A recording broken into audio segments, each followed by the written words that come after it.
Okay, maganda po yung topic po natin ngayon, no? Ilang buwan tayong ganito, puro love, courtship, and marriage, mahaba-haba to. Samantalahin ko na mag-topic ng ganito, guys. Okay, napapanahon naman kasi. Hanggat nasa isip ko pa yung mga na-experience ko, ituro ko na, di ba?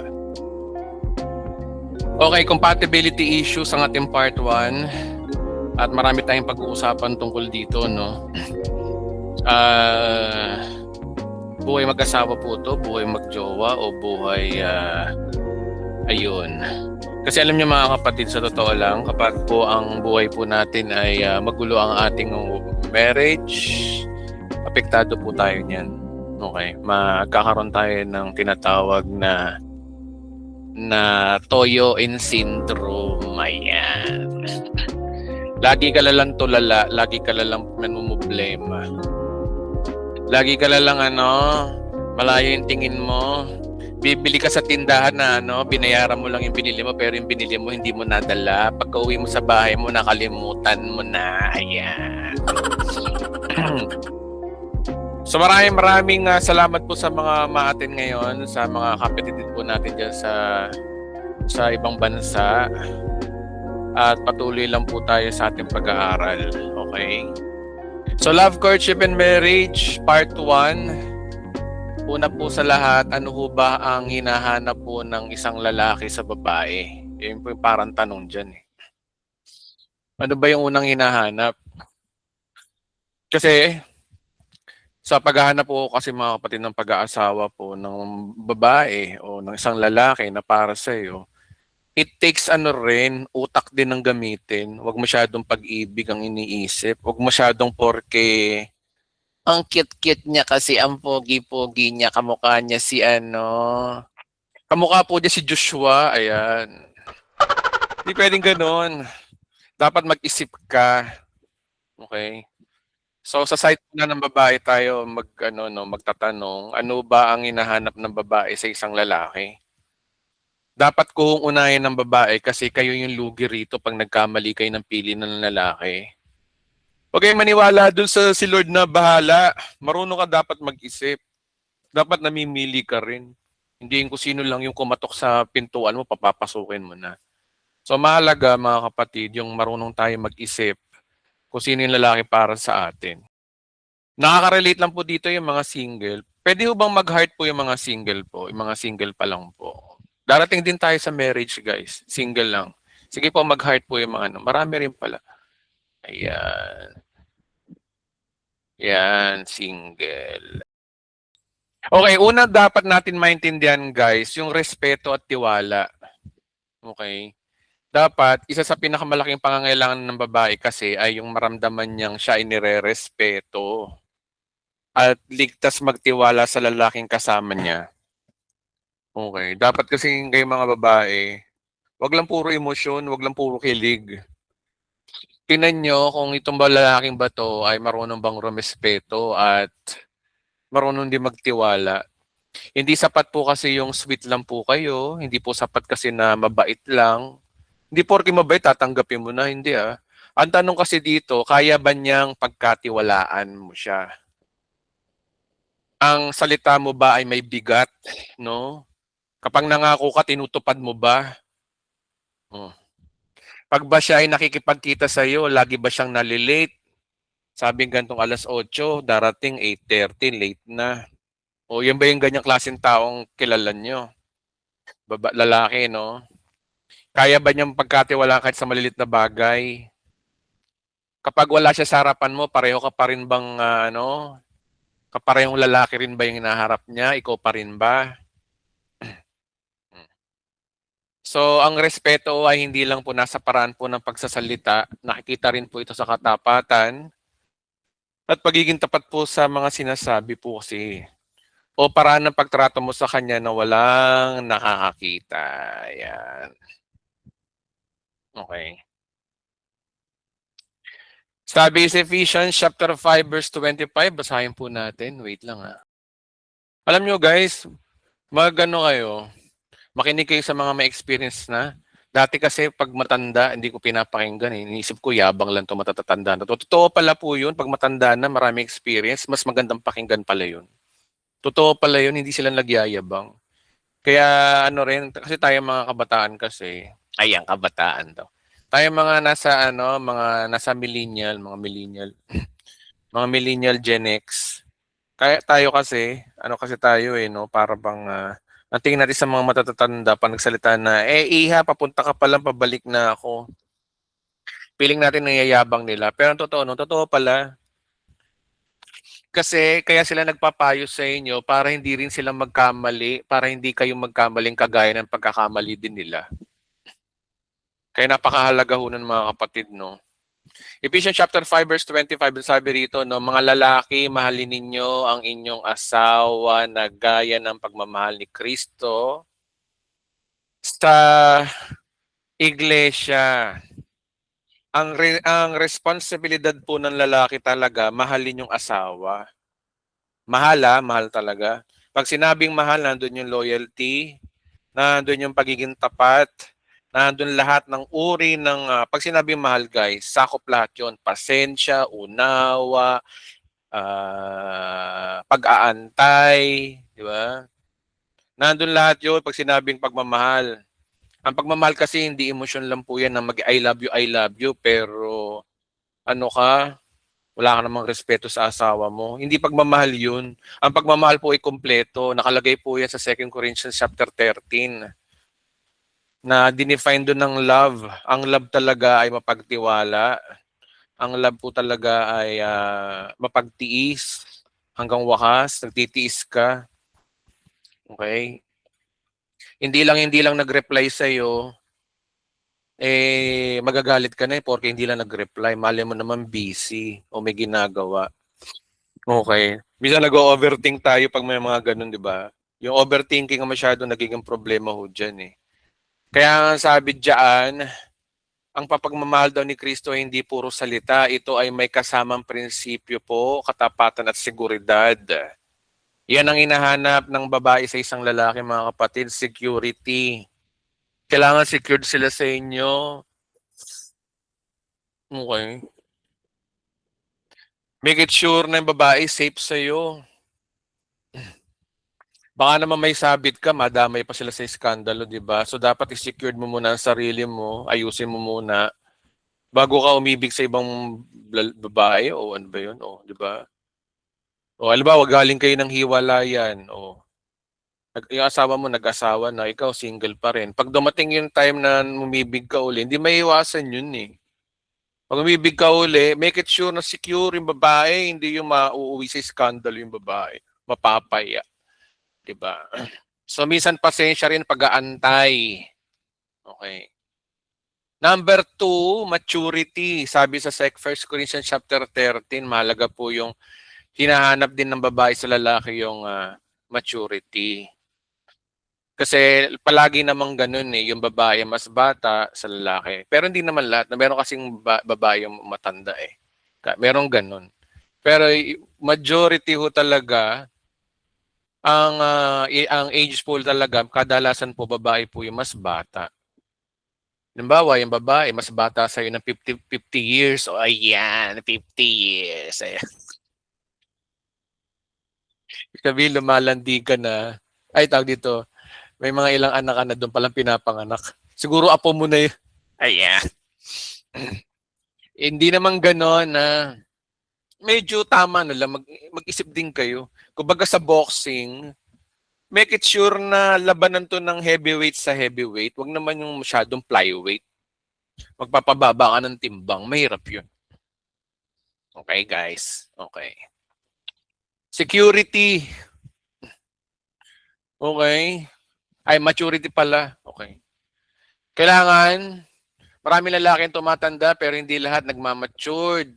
Maraming tumatanda yung walang pinagkakatandaan, isip bata pa rin, palapatol pa rin, ano pa, matampuhin pa rin.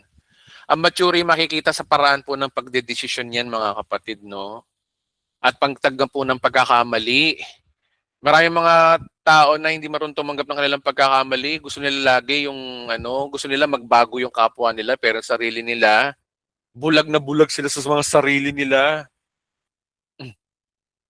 Okay? Paghawak po ng emosyon, mahalaga ho rin yun. At saka may kakayanang umako sa responsibilidad. Hindi naghahanap ang babae ng lalaking laging tama. Ang hinahanap niya ay lalaking marunong magsabi ng nagkamali ako. Ang tunay na mature na lalaki ay hindi palaaway, hindi napipikon. Okay? Tumanggi lang si girl na hindi matutuloy yung lakad nyo, tatampo ka na. Hindi ka tinatanggihan, ang tinatanggihan baka may schedule na problema, no? Tingin-tingin din sa mga ganun. Hindi yung padalos-dalos, hindi yung hindi yung nagpapatakbo ng emosyon yung sarili mo. So marunong kang mag-isip bago magsalita. Sinabi ni Pablo, nang ako'y maging ganap na laki, iniwan ko ang pagiging asal bata. Sabi sa 1 Corinthians. Basahin nga natin. 1 Corinthians chapter 13, verse 11. Sabi dito, nung ako'y bata pa, ako'y nagsasalita, nag-iisip at nangangatwiran tulad ng bata. Ngunit ngayon ako'y may sapat na gulang, iniwan ko na ang mga asal bata. Ano ba ang ugali ng bata? Yung mga bata, puro sarili iniintindi. Di ba yung mga bata kapag tumutuloy sa bintana, tingnan nyo ako, mami, daddy, tingnan nyo ako, tumutuloy ako. Ganun ang mga bata self-centered.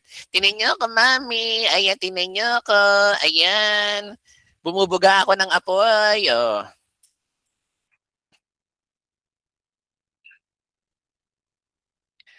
Ganun yung bata, dapat pag maghahanap kayo ng lalaki, hindi ganyan, hindi makasarili, hindi pabida-bida. Tanggihan yung mga ganyan lalaki, mahirap makasama yan. Kasi pag ang lalaki, makasarili, habang buhay niyo makakasama yan. Lalo na't pipirma kayo ng marriage contract. Naku po, delikado yun. Wala nang kawalaan yan. Patay kayo dyan. Number 3, security. Sabi sa Psalm chapter 23 verse 1,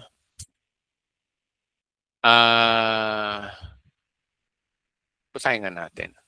Psalms 23 verse 1. Mahaba-haba to guys ha. Psalms chapter 23 verse 1. Si Yahweh ang aking pastol, hindi ako nagkulang. O tama, ano connect nito? Mali yata na research ko. Okay, ang security po ay hindi po to gwardiya. No? Ang security po ay hindi lang po tungkol sa pera. Maraming mayamang lalaki pero hindi marunong magbigay ng seguridad. Okay. Marami yung ganon, mapera ka nga pero hindi makita sa yung security ng pagiging lalaki. Ang security ay nagsisimula po sa pakiramdam ng babae na ligtas siya kapag kasama ka. Una, emotional security po yun. Hindi siya natatakot na magsabi ng nararamdaman niya. Yung mapagkakatiwalaan ka, yung bang hindi mo siya hatulan, huhusgahan, lalo na sa mga bagay na nakaraan niya. Spiritual security, alam niyang ilalapit mo siya sa Diyos at hindi sa kasalanan.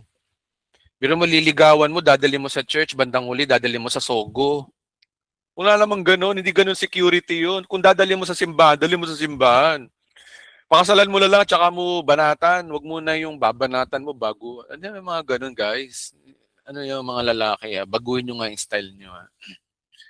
Okay? Spiritual security, dadali mo sa liwanag, dilala mo sa kadiliman yung babae. Kunwari, church kayo, kunwari, pa-share-share ka ng word of God, bandang uli, dadali mo sa kama mo. Di ba? Walang ganunan, walang gamitan ng Diyos, okay? Physical security, alam niyang iingatan mo siya, hindi mo siya sasaktan. Hindi yung after 20 years, binabato mo ng bangus sa mukha yung asawa mo. Pero nung una, pinapakain mo ng bangus, pinag-iihaw mo pa, pero after 20 years, binabato mo na ng bangus sa bunganga. Okay? So, consistency yun. Dapat kayo mga babae, mag-ingat kayo sa mga lalaking no? Yung, dapat talaga kinakaibigan nyo muna hindi yung ginojowa nyo kagad Kaibiganin nyo yung lalaki muna, guys. Ako, mahirap yan. Huwag mo sabihin, biyaya ng Diyos, ang Diyos ang bahala. Hindi ganun. Binigyan ka ng isip ng Diyos para mag-isip. Okay. Number 4, ang hanapin nyo sa lalaki, may leadership. Ephesians chapter 5, verse 23. Ayan, 23. Sapagkat ang lalaki, ang ulo ng kanyang asawa, tulad ni Kristo, ang siyang ulo ng iglesia. O, kagaya na sinabi ko kanina, dapat yung lalaki marunong mamuno, marunong magdesisyon, at make it sure na yung desisyon niya ay tama. Marami kasing lalaki gusto maging leader pero ayaw maging servant. Ang leadership na hinahanap dapat ng isang babae sa lalaki, servanthood, marunong maglingkod. Sa Biblia ho kasi ang leadership ay hindi tungkol sa pag-uutos. Hindi ito tungkol sa pagiging boss po pagiging boss ng isang asawa, bossy. Ang leadership po ni Kristo ay nagsimula po saan? Sa pagse-serve. Alam naman po natin 'yun. Kapag ikaw ang unang humingi ng tawad, o dapat ganun ng lalaki. Siya yung humihingi ng sorry, 'di ba? Kapag ikaw yung unang nagsasakripisyo, kagaya ni Christ, o nagsasakripisyo. Hanapin niyo sa lalaki yung unang nag-aayos po ng problema. Hindi yung ikaw yung babaeng tao, ikaw pa yung aamo sa lalaki, di ba? Yan po yung leadership. Hindi kailangan ng babae ng isang diktador, guys. Kailangan niya ng lalaking marunong manguna. Okay? Sa tamang direksyon. Sabi ni Ate Annalyn dito, ngayon baliktad na ang babae na nagdedesisyon. No? Pag ganyan, nagkamali kayo ng hanap ng lalaki. Mga lalaki mga walang payag. Yun ang problema doon. Kaya dapat matapang ka, dapat ang hanapin mong lalaki yung kaya niya kaya nga napakahalaga ng maturity, kaya nga napakahalaga mga kapatid, na kinakaibigan niyo muna yung nanliligaw sa inyo. Verse 5. Okay, 5. Kailangan meron siyang provided mindset. First Peter chapter 5. First Peter. First Timothy chapter 5 verse 8.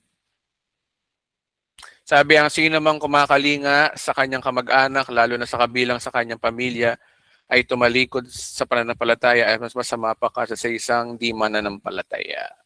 So hindi ibig sabihin nito na dapat milyonaryo yung lalaki bago mag-asawa. Hindi gano'n na. Ang provider mindset po ay ugali. Nasa pag-uugali yan. Ito yung common na hinahanap ng mga babae. Yung handa akong magsumikap para sa kanyang pamilya. Breadwinner. Okay. Kahit na mahirap lang kayo, pero breadwinner talaga. Mindset hindi naman pera ang pinag-uusapan dito. Mindset. Hanapin niyo yung mga ganun lalaki, guys. Okay, hindi yung tamad. Diyos ko. Okay, hindi yung palaasa. Sa'yo pa umaasa. Saka nakakita ng lalaki, hila-hila, sabay, babae nagtatrabaho. Ano yun? Ay, layuan niyo yung mga ganyan lalaki. Ano pa lang, huwag nyo nang bigyan ng pagkakataon. Kailangan daw, ano sabi rito, no, marunong kang dumiskarte. Okay, kapag ang pangarap ng lalaki handa siyang paghihirapan yon, malaking bagay yon sa babae. Hindi ang laki ng pera po yung unang tinitingnan dito eh. Mas mahalaga kung may direksyon ng buhay mo at marunong kang umako ng responsibility. Okay. Okay, number 6. Faithfulness. Kailangan tapat. Masusubukan mo ang faithfulness sa panahon pala ng pakikipagkaibigan, alam mo kagad. Kung tapat siya sa'yo, loyal. Hindi yung napaurong ka lang sa iba na tumitingin yung sigay, no? Alam niyo, madaling humana po ng gwapo, sa totoo lang. Kaya mga babae, madaling humana po ng gwapo. Mag-dating app lang kayo, hanap lang kayo ron, meron eh. Lalo na ngayon sa panahon ngayon, madali na yan. Di ba? Hanap ka lang sa dating app, dami niyan ha. Uso yan. Hanap ka ng pugi-pugi, yung may abs. Hanap ka ng may abs, no? Ayan. Hanap ka ng may abs, tapos hanap ka ng malaki yung yung batok. Ayan. Pero bading pala, no? Ay, Diyos ko. Tinapunan mo ng ipis, biglang tumili. Ay, ayan. Ayan. Diyos ko Lord. Kamacho-macho, tinapunan lang ng ipis. Sinisi pa yung ipis. Sabi niya, di bale sana kung paru-paro ka. Hindi ka paru-paro, oy. Ayan. Ah. Alam nyo, madaling humanap ng sweet, pogi, romantic, pero mahirap humanap ng faithful, loyal. Ang faithfulness ay hindi lang tungkol sa hindi pambababae. Ito ay consistency. Ano ba, pareho ka ba ngayon o bukas? Ngayon, loyal siya sa'yo. Eh, paano bukas? Pareho ka ba kapag masaya at kapag may problema? Sa panahon ng hirap at ginhawa, faithful ba siya? Paano pag wala na kayong pera? Faithful pa rin ba? Alam niyo, nagkakalabasan ng ugali kapag walang pera mag-asawa. Lumalabas yung totoong ugali. Okay? Ay, wala palang Bible screen. Ano? Wait lang. Sorry na. Wala palang Bible. Sorry naman. Salamat sa pag-call out niyo po sa akin. Okay? Okay? Oh, ang babae naghahanap ng lalaking hindi madaling magbago ang puso dapat kay mga babae. Bigyan kayo nawa ng Lord ng wisdom. Kaya hindi talaga recommended ni jojowain mo kagad yung lalaki. Dapat talaga kaibiganin mo muna. Manligaw muna.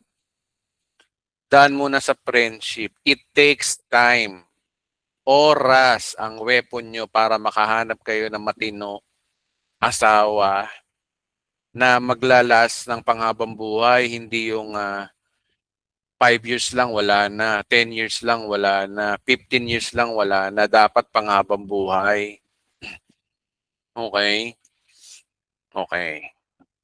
Case-to-case basis naman yun. Mamaya yung babae naman ang pagtitripan natin. Yung mga lalaki yung pinagtitripan natin yan. 7, pasensya. Sabi ng James chapter 1 verse 19, mapalad ang manatiling tapat. Oh. Ang pasensya po ay mahalagang bahagi ng pagmamahal. Hindi lahat ng problema ay kailangan na may sigawan.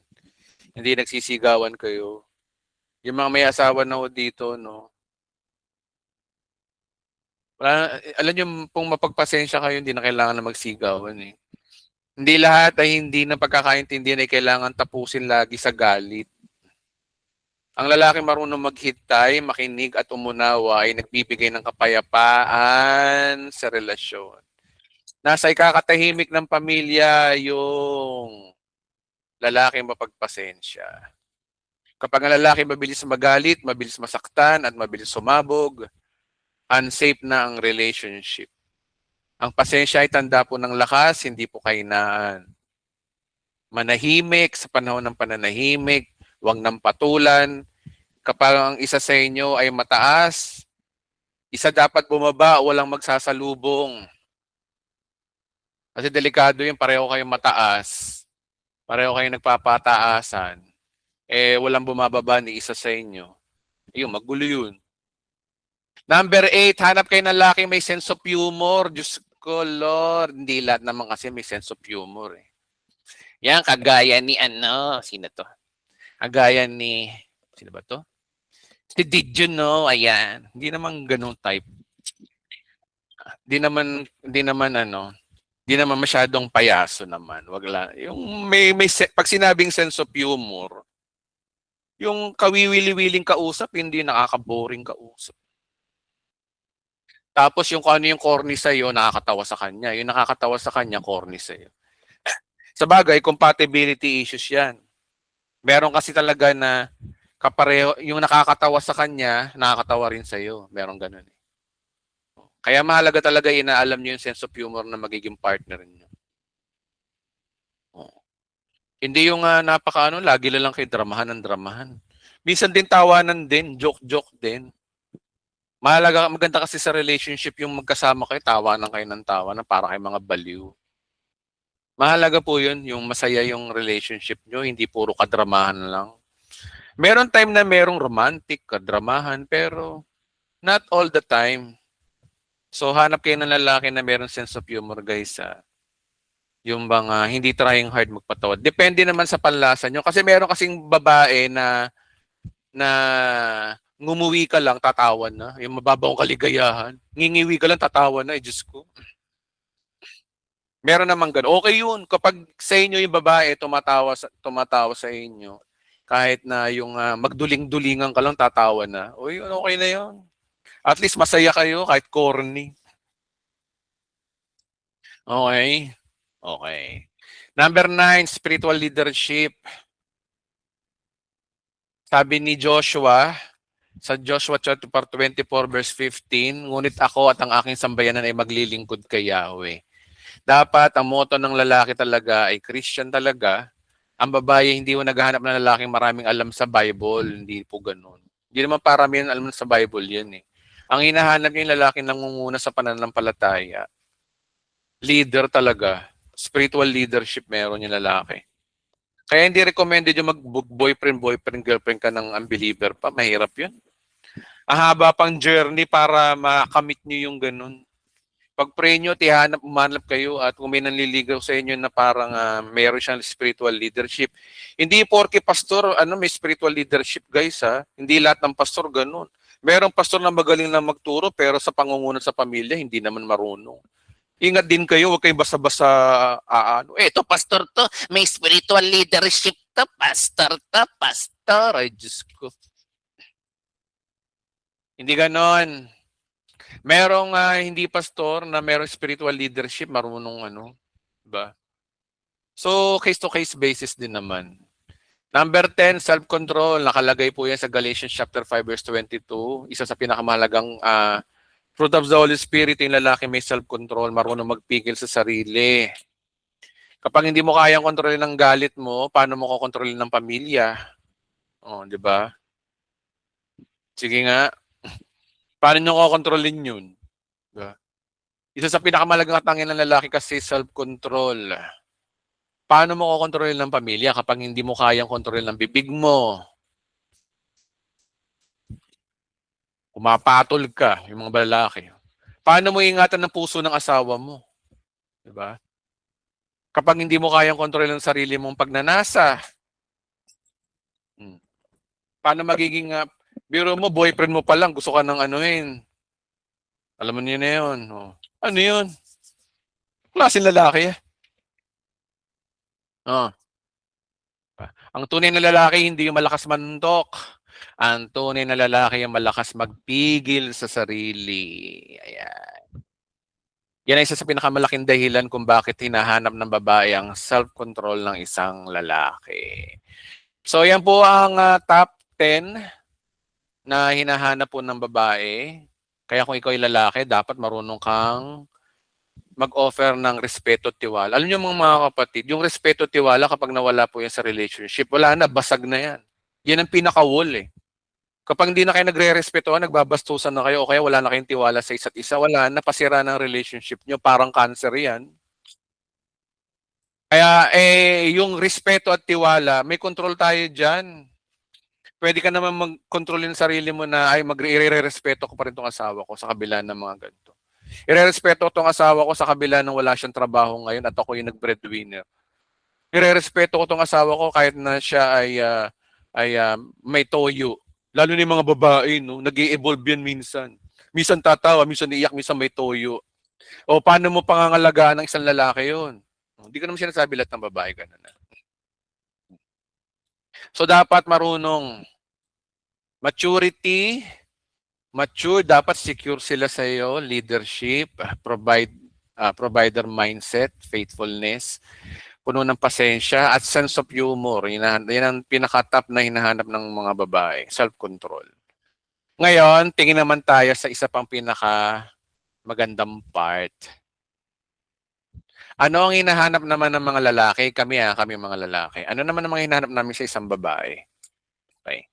Okay, dito na tayo. Medyo nakakatawa ng konti ito. Ako po, Pastor, wala pong toyo, pati Islam po. Ayan, marami ng pilosopo sa ayan. Okay. Respect and trust pa rin. Mahalaga po yun. Marami nagsasabi ng lalaki naghahanap ng magandang babae. Totoo po yun. Mga kapatid, sa totoo lang, Sa totoo lang ito walang plastikan na. Aminin na natin ang totoong realidad sa buhay po natin. Lahat po halos ng lalaki, minsan sa ganda tumitingin talaga. Sad to say, nakakalungkot isipin.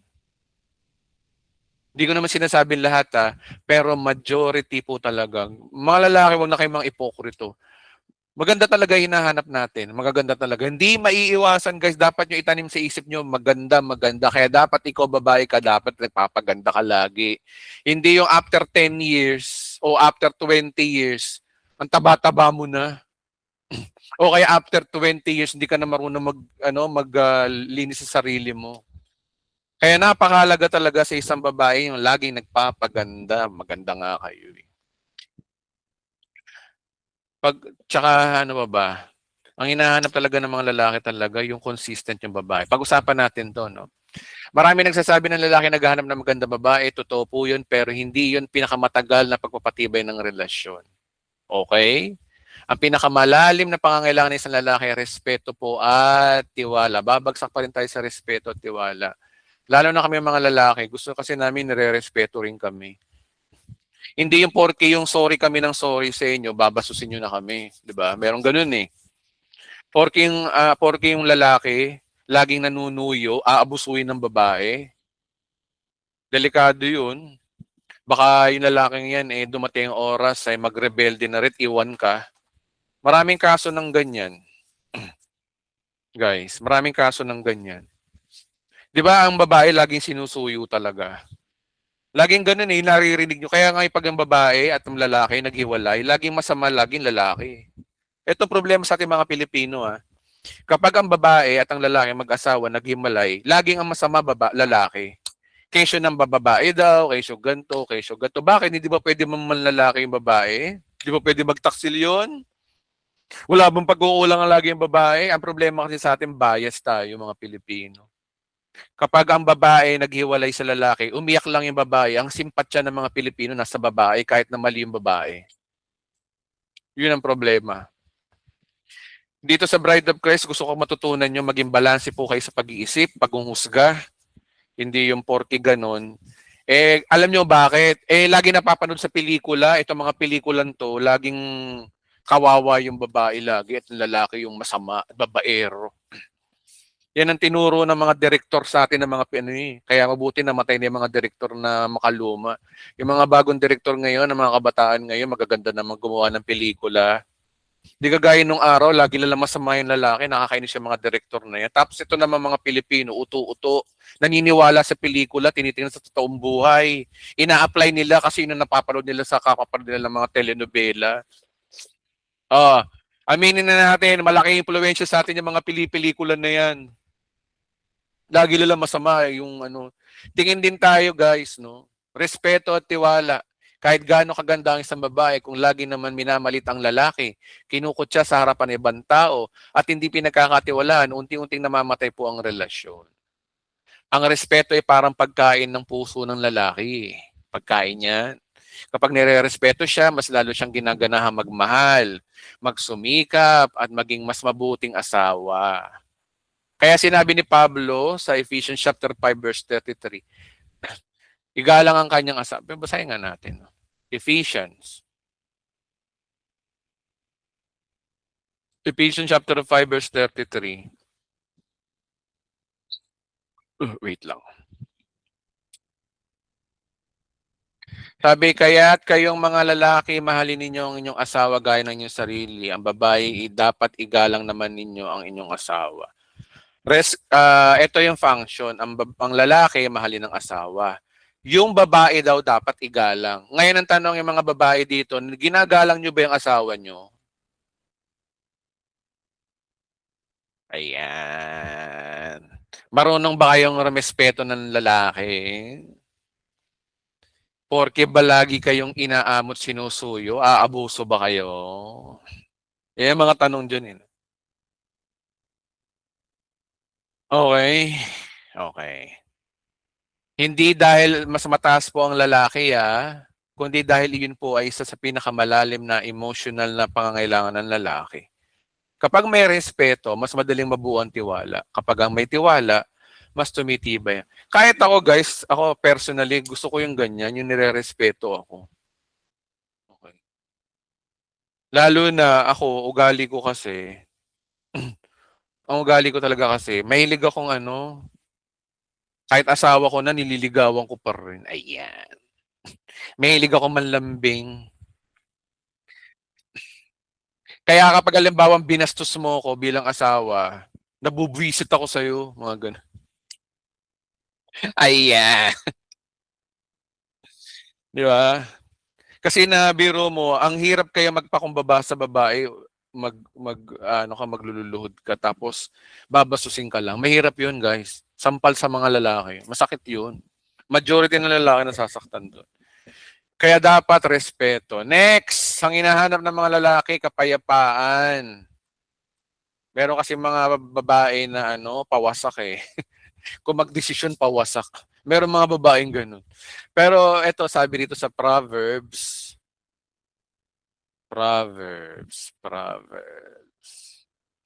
Saan ba yung Proverbs ko? Nawawala yung Proverbs, guys. Ayun. Proverbs chapter 21, verse 9.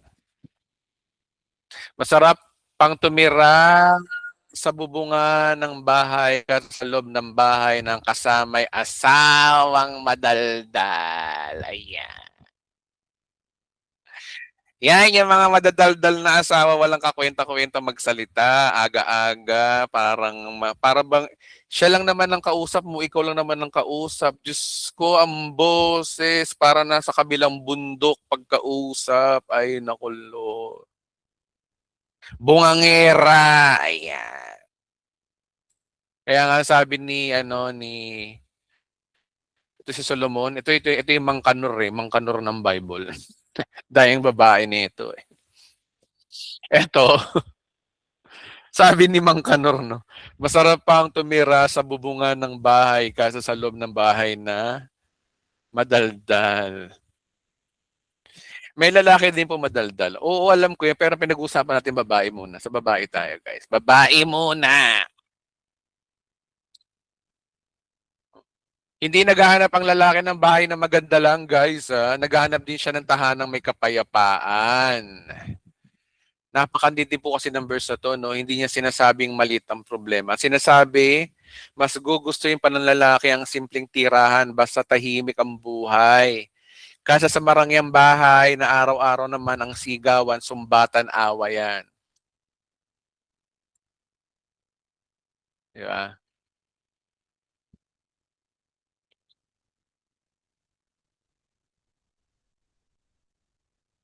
Hmm. Naalala ko yung kantang yun ano, ano ba yun? Ano ba yung kanta yun? Merong kanta nung araw na gano'n, eh. Ano nga ba yun? Anong kanta niya, eh, ang almusal ay sigawan, ang hapunan natin ay tampuhan. Ang meryenda pagdududa. Ayan. Pero mahal kita, wala nang hahanapin pang iba. Away, away, away, away, away na ito. Ano, sino ba kumanta nun? Kamikasi yata kumanta nun. Oh, guys, comment nga ano bang kanta yun? Kanta ng Kamikasi yun eh. Parokya hindi.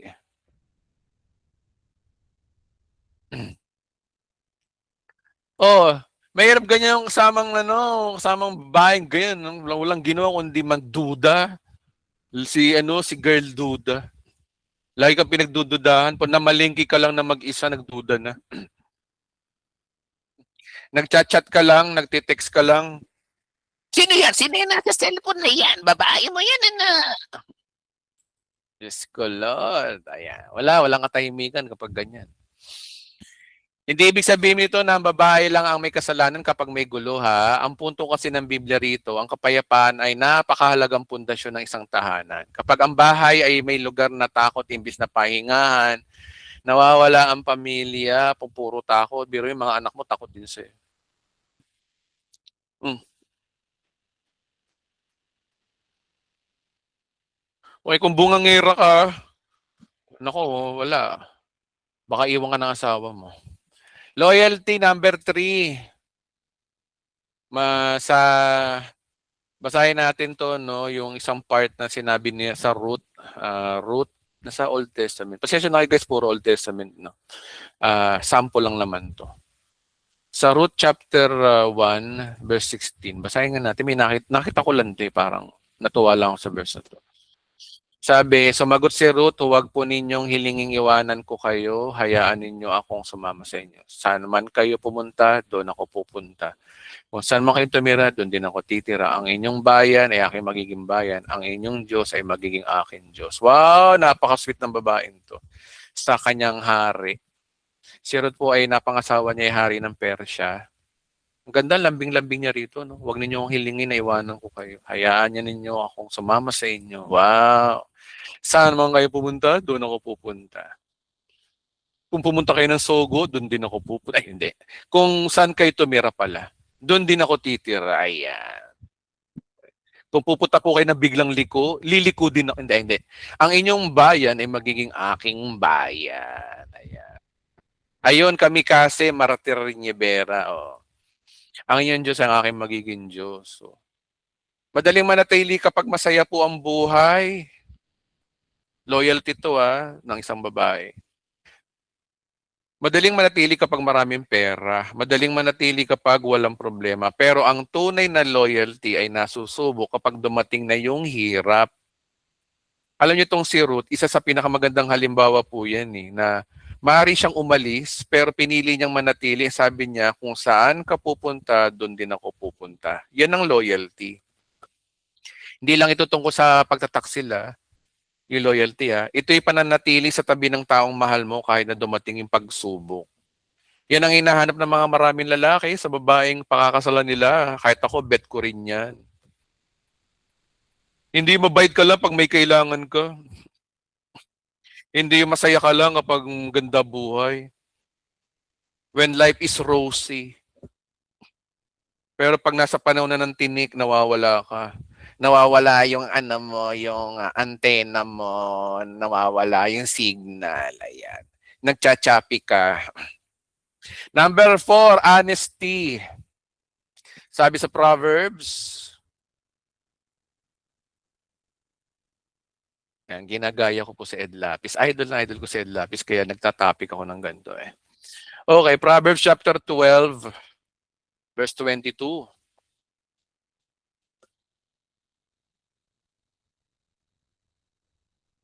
Gusto ko ipagpatuloy yung style ni Pastor Ed Lapis, sa totoo lang. Ayan guys, sinasabi ko sa inyo totoo, may ginagaya akong preacher. Okay, namumuhi si Yahweh sa taong sinungaling, ngunit ang tapat ay ligaya niya at aliw. So, walang relasyon na tatagal kapag puro kasinungalingan ang pundasyon. Nakakawala po ng respeto po yung kasinungalingan. Halimbawa, girlfriend, pa lang, nililigawan mo pa lang, laging sasabihin na, ay, busy po ako ganon. Pero pala, busy-busyhan lang. 'Di ba? Nagsisinungaling, nag-aalibay.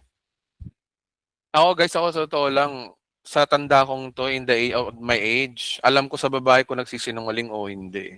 Alam ko yung mga gawang kwento, alam ko yung totoo. Kaya pag halimbawa may tinatanong ako tapos may mga excuses, alam ko na yun. Alam ko na rin kung saan pupunta. Kaya syempre, experiences din. Diyos ko mga kapatid, aminin ko sa inyo. Oh. Mahabang panahon akong alam nyo na yun. Naging madilim din ang buhay ko noon, ang mga love life ko noon. Maaring mga kapatid, malit lang po yung unang kasinungalingan yung unang pagsisinungaling. Pero kapag naulit ng naulit, unting-unti na po yung nawawala yung tiwala. Kahit na nagsasabi ka ng totoo, wala ng tiwala sa yung tao. Mas gusto ko kasi ng lalaking babae nagsasabi ng totoo kahit mahirap pakinggan kaysa sa babaeng magaling magsinungaling para lang makaiwas sa problema. Sabihin mo yung totoo sa akin, ano ba problema? Hindi yung, di ba? Sabihin mo na kung anong gusto mo. Ayan. Ayan. Ang katotohanan po kasi ay minsan masakit eh. Pero ang kasinungalingan ay laging mas masakit kapag nabubunyag. Number 5, bilisan ko na, no? Faithfulness, yung katapatan. Proverbs chapter 31, verse 11. Wait lang guys. 31 verse 11. Lubos ang tiwala ng kanyang asawa at saganang pakinabang ang makakamit niya. Ayan, faithfulness. Sinabi ho ng kawikaan na ang puso ng asawa ay nagtitiwala sa kanyang asawa. Napakagandang picture po niyan, no? Kasi hindi ka araw-araw na kinakabahan, hindi ka nagdududa araw-araw. Hindi ka araw-araw nagtatanong kung may iba na ba siya, di ba? Ang faithfulness po ay nagbibigay po ng kapayapaan sa relationship. Malakas makaroon ng peace offering yan sa mag-asawa. Lalo na kung jowa mo pa lang. Lalo na bago-bago pa lang kayo, yun, masarap yun, mga ganun. Una pa lang, nakita mo na kagad ang tiwala. Kasama rito yung pagiging tapat sa isip at sa mga pangako. Yung bang pang nangako ka, yung babae, tinutupad. Okay. Ang mapagkatiwalaan babae ay isa sa pinakamahalagang kayamanan ng isang lalaki. Kung trusted person ka, hindi ka chismosa, hindi ka madaldal, nasasabihan ka ng sikreto, hindi mo pinagsasabi kahit kanino. At nararamdaman namin mga lalaki yun kapag dumadaldal ka at nalalaman namin sa iba na nagkukwento ka, halatang halata namin yon. Hindi namin kayo tatantanan. Number 6 na po tayo. Number 6. Number 6 po. Sinabi ng Diyos sa Genesis chapter 2 verse 18, hindi mabuti na mag-isa ang isang tao. Gagawa ako ng isang makakatulong niya. Supportive spirit. Ang nilikha ng Diyos ang babae para sa lalaki, para sumuport sa lalaki.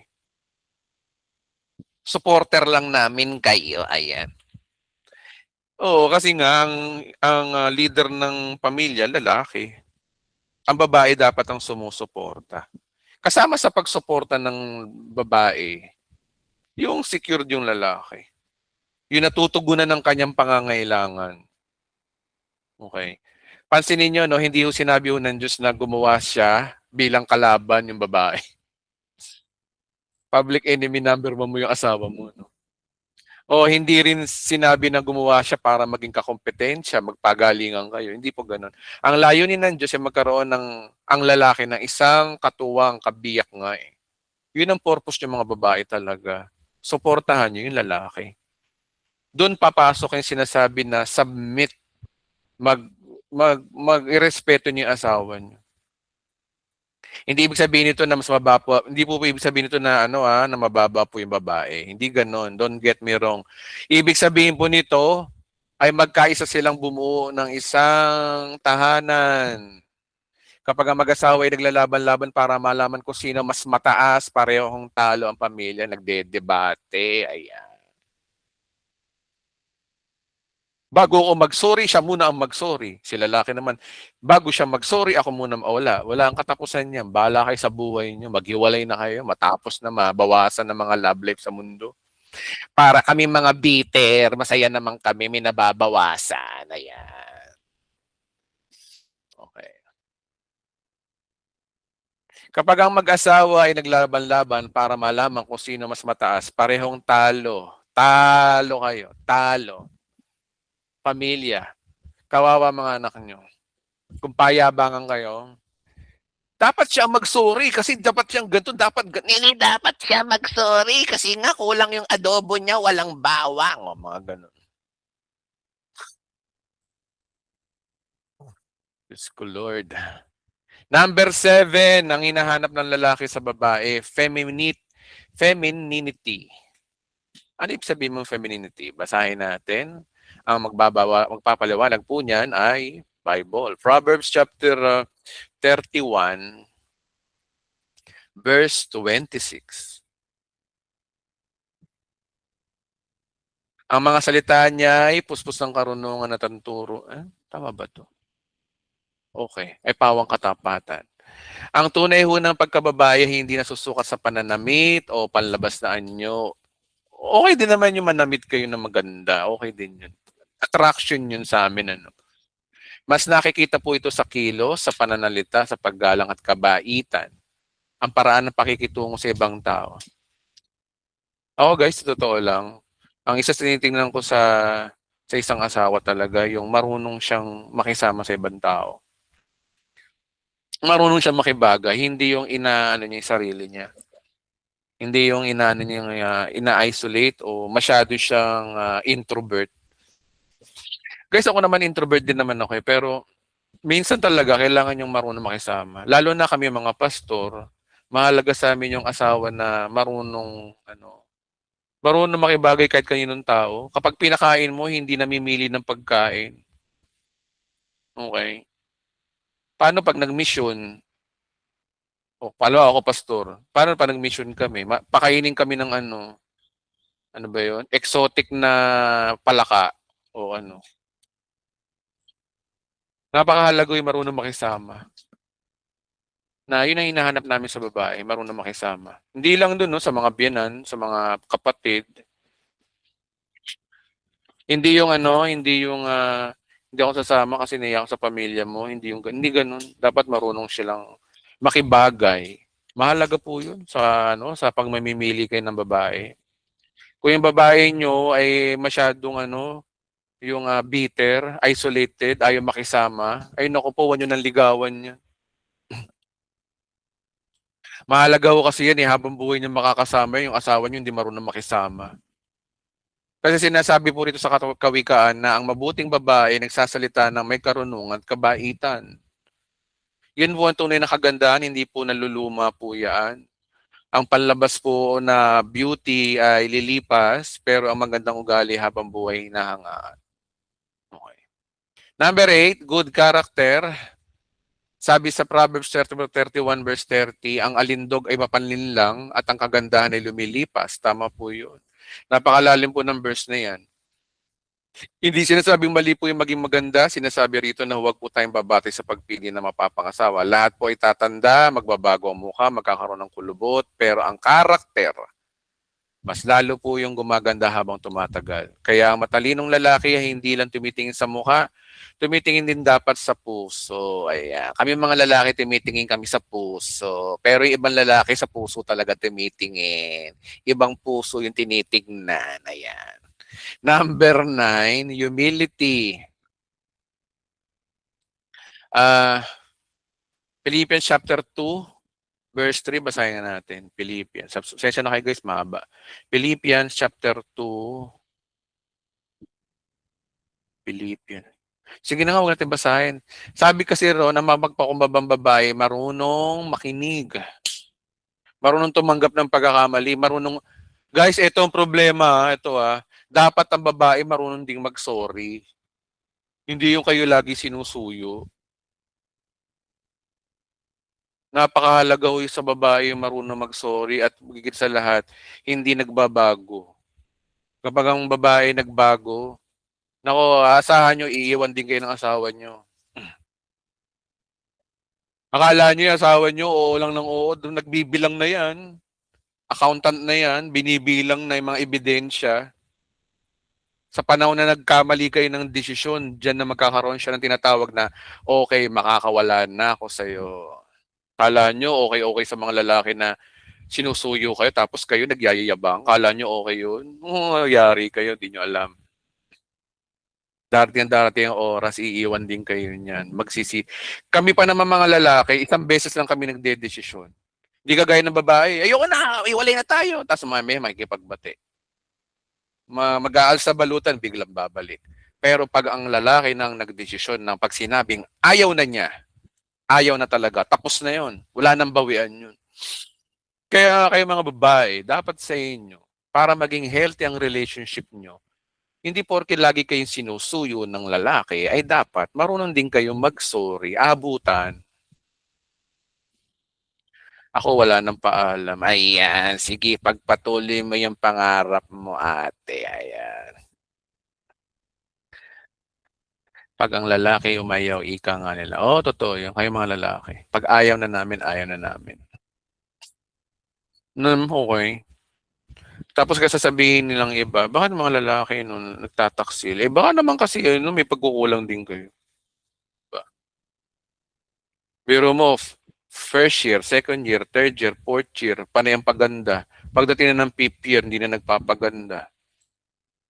Eh, siyempre ano 'yun, tapos sisisihin yung mga lalaki sabihin niyo ano, babaero. Eh, tinutulak niyo kasi yung lalaki na mambabae kasi kayo ayaw niyong ayusin ang mga sarili niyo, nagpapakita kayo ng kagaspangan din ng ugali, ayan. Marunong tumanggap ng pagkakamali, marunong humingi ng tawad, humility po 'no. Hindi lahat ay gusto siyang lagi ang tama. Ang humility ay hindi po kahinaan, ito ay lakas ng karakter. Manong aminin mo mali ka, may mali ka rin, hindi laging mali yung lalaki, may mali ka rin. Pareho kayo may mali. Hindi puwedeng laging isang party lang laging may mali, okey. Ang lalaki talaga marami ring mga kapalpakan talaga 'yan. Kaya nga napakahalaga talaga yung give and take, eh. Understanding, napakahalaga ho nun. Kapag nawala yung understanding sa mag-asawa, wala na, patay na. Parang Voltes 5 lang 'yan, laser sword na, patay na, tapos na ang laban. Mas madaling bumuo ng masayang pamilya kapag parehong marunong magpakumbaba ang mag-asawa, correct, legit po 'yan, legit na legit. Okay, number 10, partnership. Dapat ang babae marunong ng partnership. What do you mean by that, Pastor Edwin? Ecclesiastes chapter 4, dito na ako matatapos, no? Ecclesiastes chapter 4, verse 9, 9 to 10. Ang dalawa ay mabuti ka sa isa, mas marami ang bunga ng anumang gagawin nila. Kapag nabuwal ang isa, may tatayo siya ng kanyang kasama. Kawawa ang nag-iisa kapag walang tutulong sa kanya kapag nabuwal. Napakahalaga ho ng tulungan kayo, partner talaga. Hindi lang yung asawa, hindi lang yung sa sex lang kayo masaya. Okay? Dapat hindi lang doon natatapos sa kama ang lahat. Dapat natatapos din sa talagang partner mo siya. Best friend mo siya. Maganda nga mga kapatid yung ano yung asawa mo, pati yung asawa mo, best friend mo rin. Okay?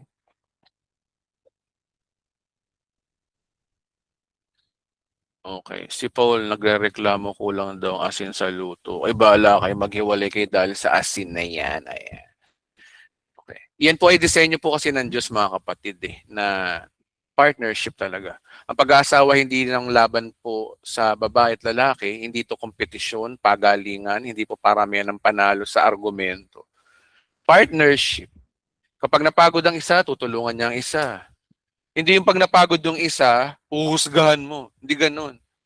Kapag nadapa ang isa, ibabangon niya ang isa. Kapag mahina ang isa, dapat palakasin niya yung isa.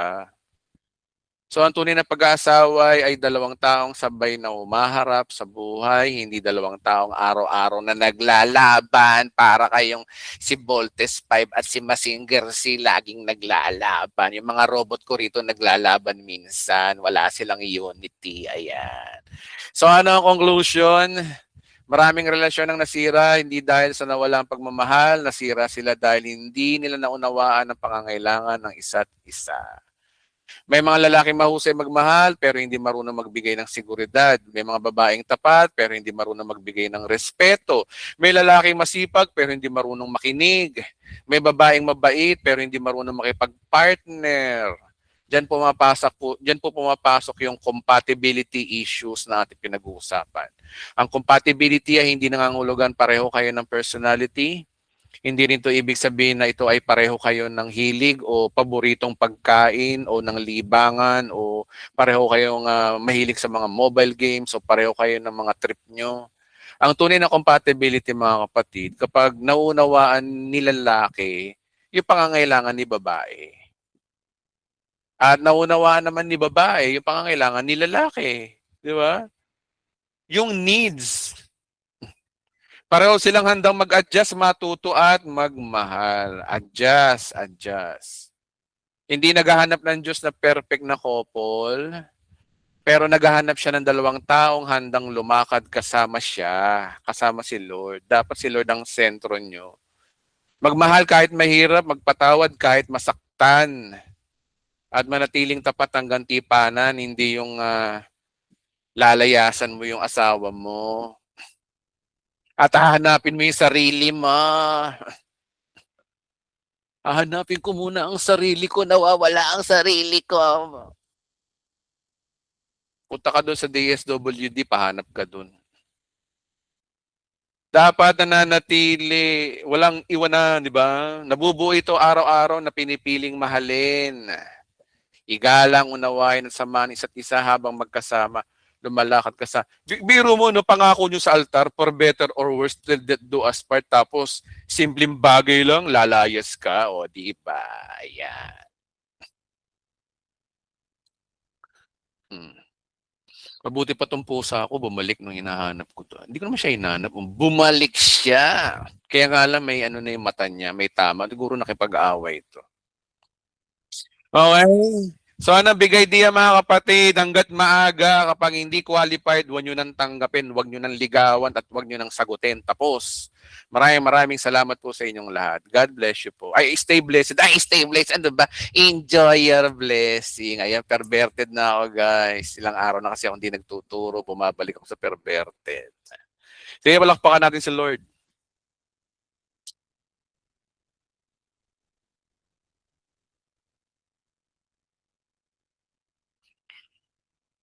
Okay mga kapatid, no? Ito prangka, ilan tayo nandito? Oo nga, may pinagdadaanan ako. Habang may pinagdadaanan ako mga kapatid, ituro ko na to para nang sa ganun maituro ng tama, di ba? Tandaan po natin, effective teacher is a effective experience. Hanggang may pinagdadaanan ka, ituro mo na para effective, di ba?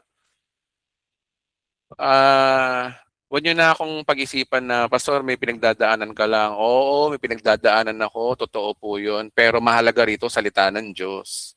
Ginagamit ng Lord ang experiences ng bawat isa para maipayag ang salita ng Diyos. Tumingin kayo sa Diyos, hindi kay Pastor Edwin. Tumingin kayo sa sinasabi ng Biblia, hindi kay Pastor Edwin.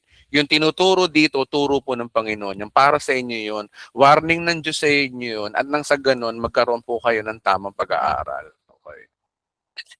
Palakpakan natin si Lord. Okay na po. Romans 8:28, all things that work together for good for those who love the Lord. Lahat po ng mga nangyayari sa atin ay ikabubuti po natin. Okay. So, wala ho tayong kontrol sa sitwasyon. Anong man naman ang plano ng Diyos, dapat handa tayo. Pero kaakibat po nito, dapat mayroon tayong sariling desisyon. Magdesisyon ka rin paminsan pag may time. Sige po, pwede naman magtanong iba. Buksan ko na po yung microphone.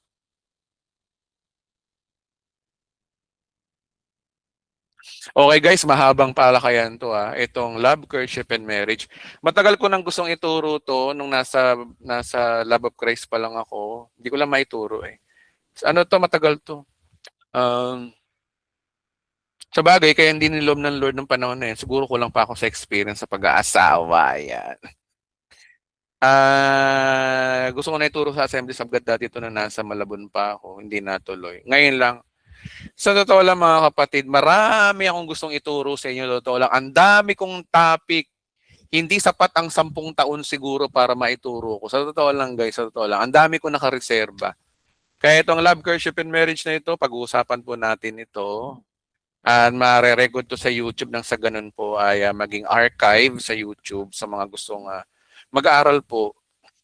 Kasi ang pag-aaral po ng salita ng Diyos, hindi dapat natatapos sa gospel lang. Dapat may practicality, balance, may discipleship. Tandaan po, ang salvation po ay hindi natatapos sa salvation ng ating topic. Natatapos pa rin sa church discipline at yung ating tinatawag na pag-aasikaso ng ating buhay, practicality. Marami yung tinuturo po ng Bible yun. Okay. Okay, so pagpasensyahan nyo na po, ako po ay nag-delay ng mga upload, but itong July na po, mag-aayos na po ako ng upload. Pasensya no kayo guys, may pinagdaanan yung pastor nyo, no? Yung iba rito nakakaalam naman siguro, may pinagdaanan lang, kaya nawalan lang ako ng ganang gumawa ng mga vlog. Mabuti na lang may sumusuporta sa aking mga kapatid ko ngayon na financially, kaya nakakaligtas pa rin ako sa mga gastusin. Biyaya ng biyaya ho ng Panginoon. Mga kapatid, totoo lang, ang buhay po natin hindi perpekto. Maaari kong ibukas sa inyo, bukas sa libro ang buhay ko sa inyo, pero meron mga bagay talaga na hanggang doon lang aking masasabi. Patuloy lang tayo sa pag-aaral. Okay? Kasi tandaan po natin, salita ng Diyos ang inaaral natin, hindi yung buhay ko. Huwag nyo nang aralin yung buhay ko, mapoprostrate lang kayo. Pero hindi, ang aralin natin yung buhay ni Kristo. Okay? Buhay ni Kristo. Buhay ni Lord. Okay, patuloy na tayo na magtanong na nga kayo. Kausapin niyo na ako. Miss ko na kayo. Sige po mga kapatid. Sige na. Sige na. Salita na kayo. Miss ko na kayo.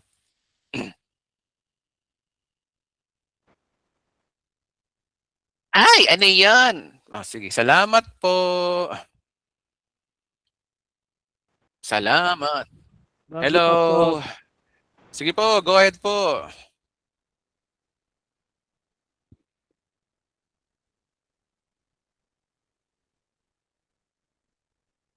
Sige po, tanong na po kayo.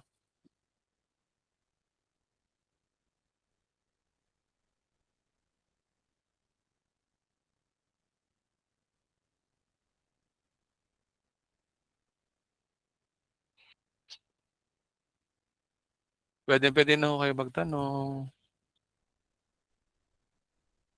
Kung wala akong magtatanong, ibig sabihin mag-uuwian na tayo. Ay, uuwian na. Di na masaya.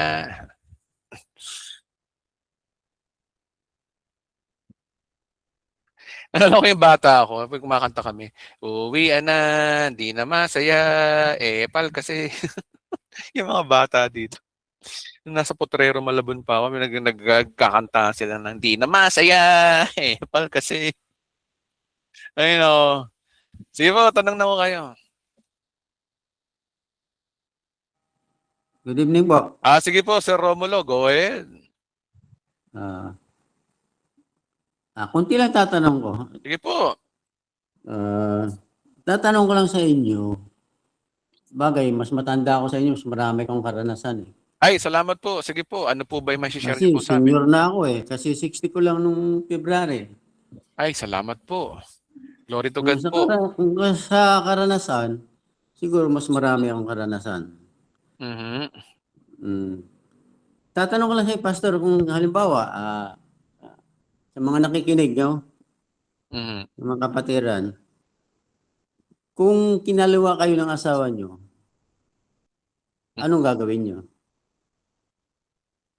Mhm. Yun lang po, anong gagawin nyo?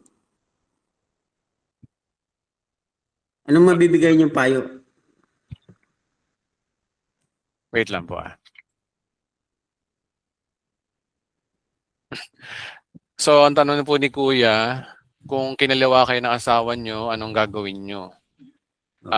Sasagutin ko po siya sa pananaw ko lang. Kasi iba-iba tayo ng pananaw eh. Pero may halo naman tong biblical practices. Wait lang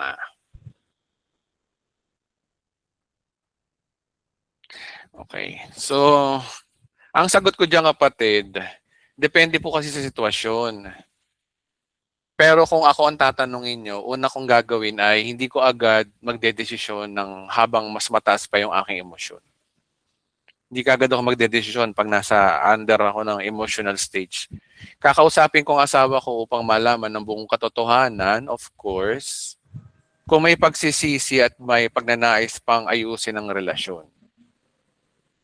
Nangaliwa, no? Kung nag-sorry sa'yo, pwede pa naman, sa akin mapapatawad ko pa yun. Kung nagsisisi siya. At bilang Kung Christian, nagsinungaling nga sa'yo, kung nagsinungaling, halimbawa,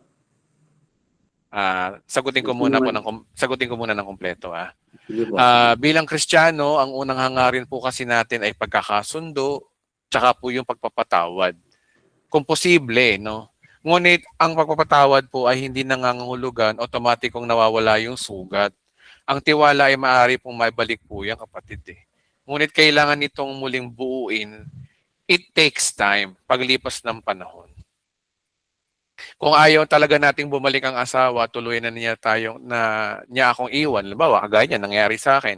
Kung ayaw niya talagang bumalik at iniwan niya talaga ako, ay pagkakatiwala ko siya sa Diyos. At hindi ko ipipilit yung mga taong ayaw ng manatili.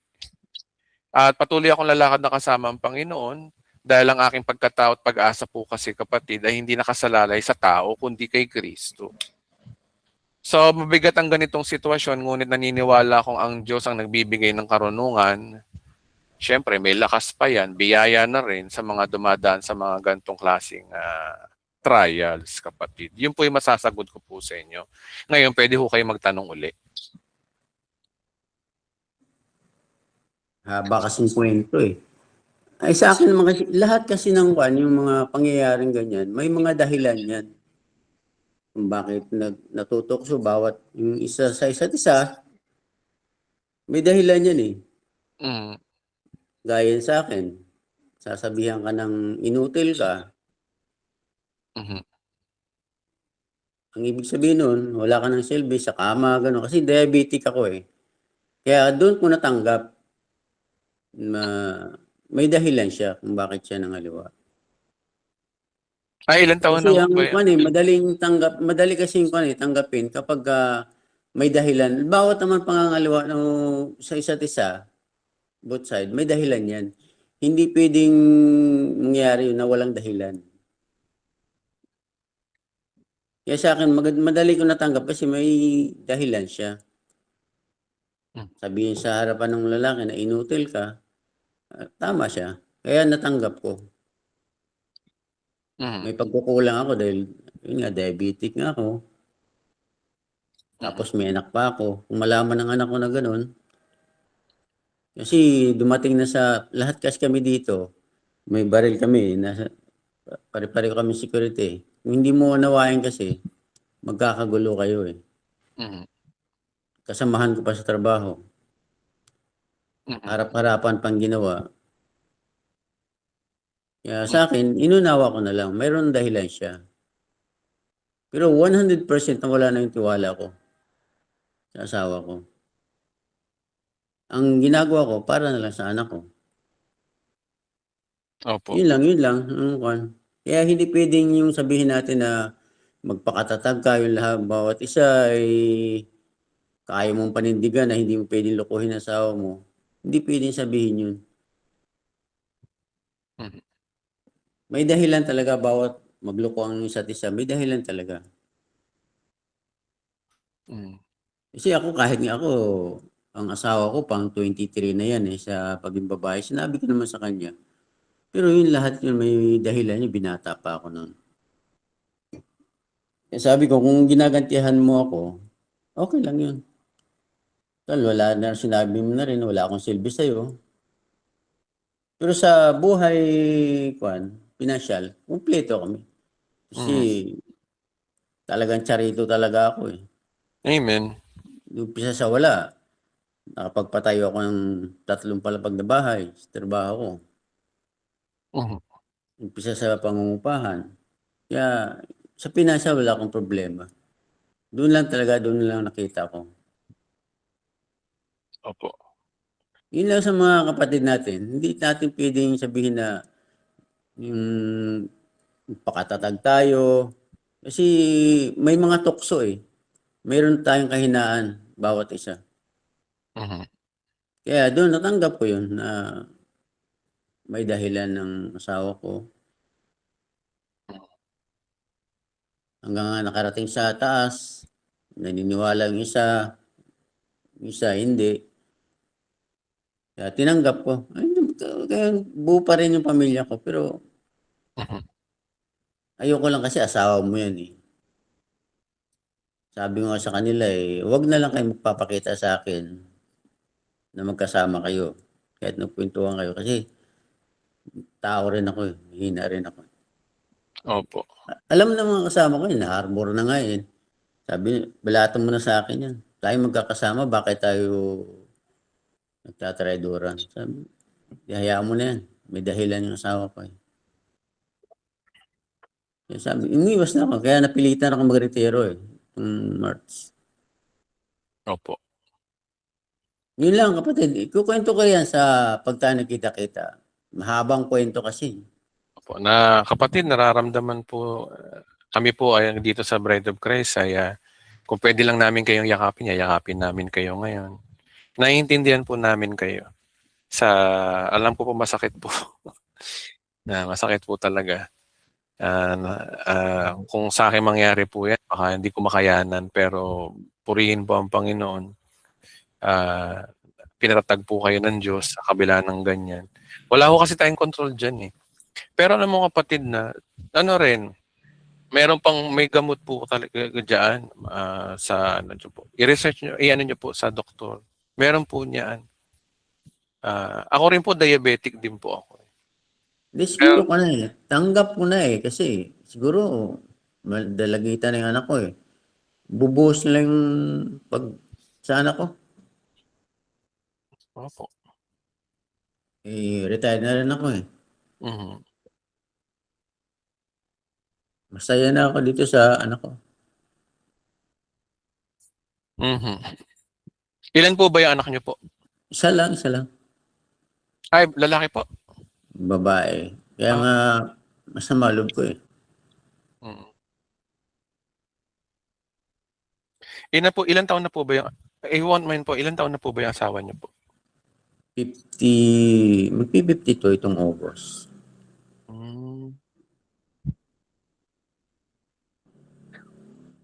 Matanda lang siya sa akin ng 4 na taon. Yung asawa niya. Sabi ko nga eh, hindi kalakasan niya eh. Sabi ko eh, kaya tinanggap ko eh. Tama ka naman, inutil na ako pagdating sa... Sabi ko, dapat hindi ka nagsisinungaling sa akin. Tanggap ko naman, aminin nyo. Kasi marami kayong bakas na iniwan eh. Mm. Yung pag tayo magkaharap, ang masakit doon, magkakasama kayo eh. Mhm. Kasi nung lockdown kasi, 4 kami kasi dito security, Opo. mga bodyguard. Nung pagdating ng lockdown, iniwan yung isa dito sa trabaho ko. Mhm. Ako pinauwi para dito sa anak ko. At 3 kami pinauwi. Naiwan siya ng 2 years. Silang dalawa, asawa ko, naiwan kasi dito sa kwanto eh. Wala namang kikinig na Rockwell. Silang dalawa naiwan sa isang unit. Kaya hindi mo talaga masasabi na walang tukso na darating. Sa loob ng 2 taon, hindi mo sabi na walang tukso na mangyayari. Mhm. Sa akin nga, tinatanong ko ng boss ko, tiwala ko daw eh. Tiwala ko na doon, hindi ko nga iniisip na mangyayari yan eh. Dumating yung panahon na papalitan ko siya after 2 years. Marami akong makikita ng bakas. Tapos after 2 years uli, full force na kami. Pagbalik ng guy, biglang yakapin sa harapan ko. Talagang masakit yun. Mhm. Kaya tinanggap ko na Ganun sabi ko, mayroon talaga to. Ayaw nilang umamin. Kahit sa kilos nila, talagang nakikita mo, mas daig pa nila yung mag-asawa sila kaysa akin eh. Sabi ko, kinausap ko silang dalawa. Sabi ko, huwag na lang kayong papakita. Wala akong pakialam sa inyo kung sa labas, mag-usap kayo Mhm. kung anong gawin nyo. Basta huwag mo lang makikita. Mhm. Sabi nga ng boss ko eh, Romulo, huwag mong gagawin yan. Maiiwan ka dito sa lupa, hindi ka maliligtas. Mhm. Tatawa nga lang ako. Sabi ko, boss, alam ko yan. Sabi ko, yung sinabi ko sa inyo, bilang respeto na lang kasi mamaya malaman nyo, nagbabarila na kami dito sa loob ng bahay nyo eh. Hindi nyo alam. Kaya sinasabi ko lang ito sa inyo bilang respeto. Mhm. Yun. Okay naman. Tanggap naman ng boss ko eh. Kaya ang isa, binalik sa opisina, sa agency niya, akong naiwan. Mhm. Buti nakapag-retiro na ako. Isa rin yung kaya ako nag-retiro ay kasi gusto ko nang iwanan yung trabaho kasi marami akong alaala na hindi maganda eh. Opo, opo. Yeah. Okay lang. Biniyagan naman ko ng boss ko na mag-retiro. Alam naman nila dahilan ko eh. 27 years in service. Mhm. Napagtagumpayan ko sa biyaya ng Diyos. Yun lang, Pastor. Opo. Mhm. Basta nandito po kami, dumadamay po kami sa inyo bilang spiritual family niyo po. Patuloy po namin kayong ini-encourage na magpatuloy pa rin po sa Panginoon, patuloy pa rin tayo sa pag-aaral, patuloy po tayo sa buhay na ang sentro pa rin ng Diyos pa rin. At marami po tayong mga tanong na hanggang ngayon ay mahirap pong sagutin. So ang magagawa lang po natin ay magtiwala lang po tayo sa Panginoon na yung sinabi niya na yung mga nangyayari daw po sa atin ay ikabubuti daw natin. Tama, Magtiwala, tama. magtiwala lang po tayo sa pangako ko ng Diyos. Pangako niya po kasi yan sa mga nagmamahal sa Kanya. So talagang mahirap po yan, sitwasyon na yan kasi nga Mahirap sagutin talaga yan, Pastor. mahirap. Kahit ako mahirap po. Lahat po tayo ay nasa estado pa ho ng pag-aaral. Hindi natin kasi kabisado yung galaw ng Diyos eh. Ang tanging magagawa lang po talaga natin, magtiwala lang po tayo sa Kanya. Antayin lang po natin ang Panginoon. At sigurado po ako na may layunin siya at ikabubuti daw natin yun. So, yun lamang po talaga magagawa natin. Pero yun ang nangyayari po sa inyo. Alam po namin na napakasakit po niyan. Kahit ako po, pag naranasan ko yan ay baka hindi ko kayanin po. Pero salamat po sa Panginoon, binigyan po kayo ng lakas ng Panginoon na may kanya-kanya ho talaga ho tayong cruise. Salamat nga sa The Bride of Christ. Dito lang ako namatag Glory to God. sa pag-aaral. Basta po kami magpamilya po, mahal po namin kayo dito sa Bride of Christ, sa mga pamilya po natin. Patuloy po tayo sa pag-aaral. Bagamat hindi po tayo nakikita, bagamat virtual lang po itong atin, pero alam ko po na totoong mga tao ho tayo. Kung bibigyan lang tayo ng Panginoon ng pagkakataon na makita-kita, nawa nga. Nasa iba't ibang panig tayo ng mundo eh. So, ganun ho talaga. So, maraming salamat po. Salamat din. Salamat. Yun lang, Pastor. Sige po. Salamat po. 9:41 PM, patuloy tayo sa pag-aaral. Amen. Pastor, relate po ako dun eh. Sige po, go ahead po. Yung kay Kuya, once lang po siguro nangyari sa kanya. Sa akin, 11 times ako niloloko eh. Pero patawad, iyak, ano ko lang kay God, si God lang po ang nagbigay ng kaslob sa akin. Naging strong ako. Pag nandun, tulala, patawad, iyak, patawad, tulala, iyak, ganun lang po ang ginawa ko, Pastor. And then, dumating talaga ako sa point, Pastor, na Lord, bakit ganun? Kaya hindi na po, parang ayoko na magsimba kasi bakit palagi akong sinasaktan. Yung ganun, na naging faithful ako sa iyo, Lord, pero bakit paulit-ulit, pero ganun pa rin, kahit na-discourage ako, patuloy pa rin ako ni God. Alam ko, Lord, na meron kang purpose, na ako ang gagamitin nito para mabago yung asawa ko. Then, lumayas na po ako, Pastor, Opo. lumayas na po ako, and then diretso ako sa simbahan. And then, pagpunta ko sa simbahan, yung preaching, yun ang sinabi pa talaga ng preaching, Pastor, lumayas, umalis na ako sa bahay, then diretso ako sa simbahan. Yan. Ang talaga, ang preaching pa ni Pastor ay, okay, so sino po yung nag-ano dito, may nasasaktan or nahiwalay sa asawa, bumalik kayo dahil may purpose ang Diyos. Yun pa yung yung sinabi ng pastor. Alam mo ba, Pastor, bumalik po ako. Talagang inaano ko yun si God. No, eh. Ngayon, sa awa ng Diyos, lahat yun na na-survive ko yun, Pastor. 11 times, paulit-ulit. O, di ba? Sa ibang babae pa yan, isa, dalawa, tatlo. Wala, hiwalayan na. Pero never, hindi ako nag-ano kahit sa isip dahil mahal ko si God.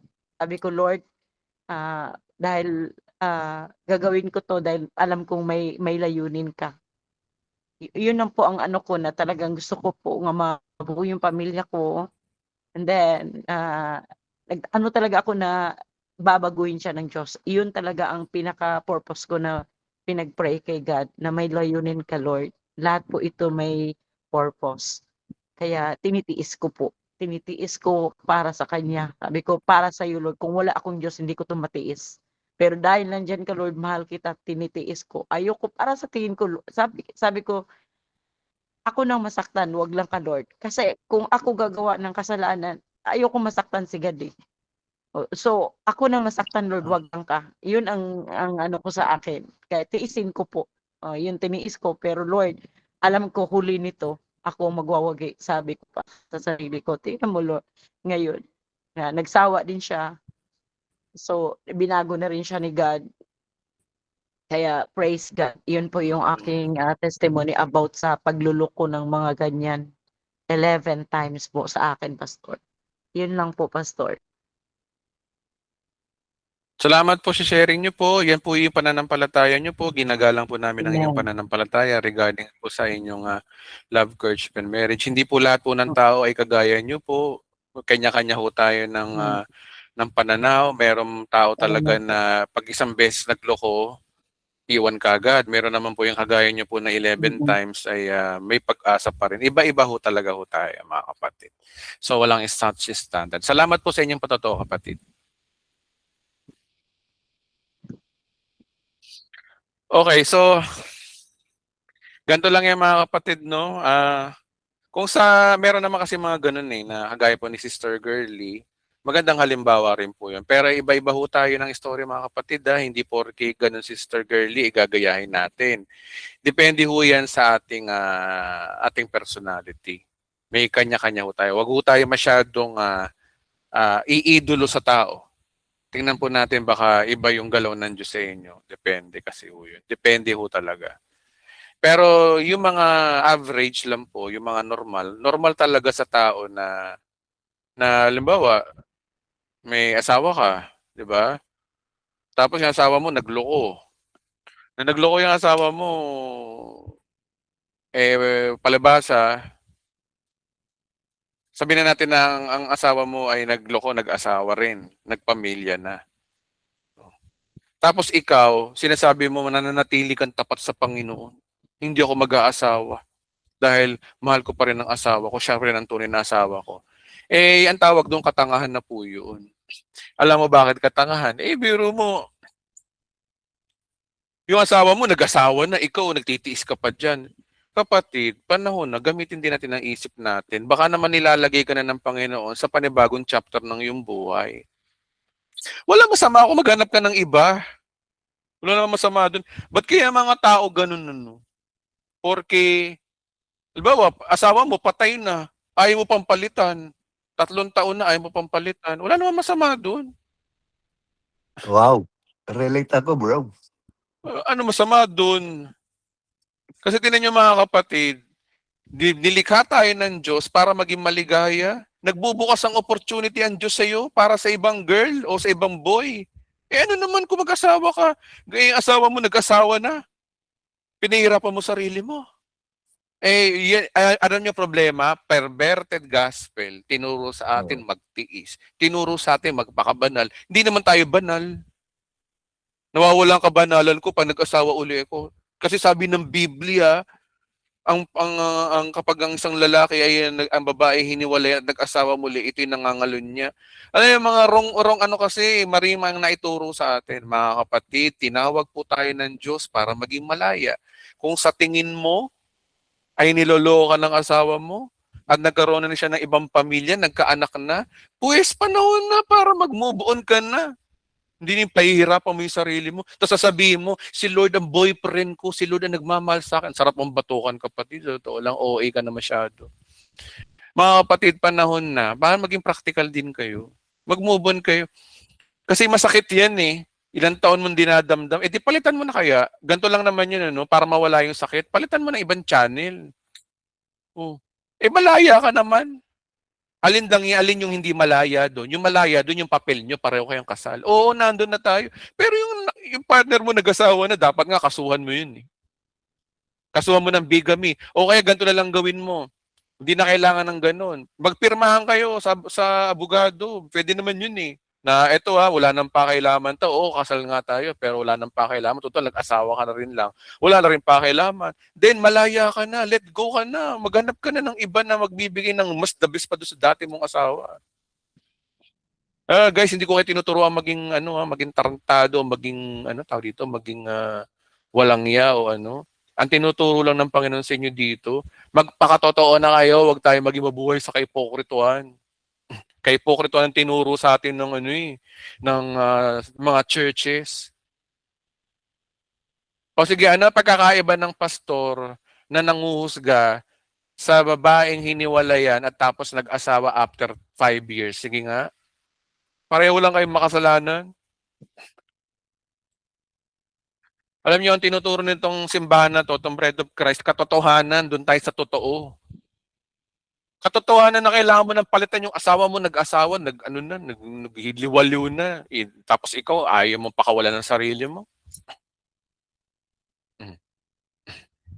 Ang magiging problema lang dyan, syempre, sa batas ng tao. Pero sa mata ng Diyos, I don't think so, hatulang ka ng Diyos. Sa batas ng tao lang magiging problema, yung benefit nga lang. Legally, kasal ka dun.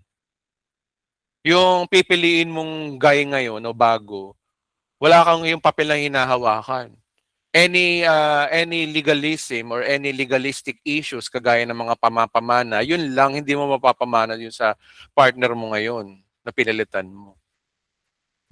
O ano, hatulan nyo ako mga kapatid. Bahala kayo, hatulan nyo ako. Pero sinasabi ko na sa inyo yung totoo. Ito rin yung payo ni Pablo Na, na kapag ang babae, it's about to let go.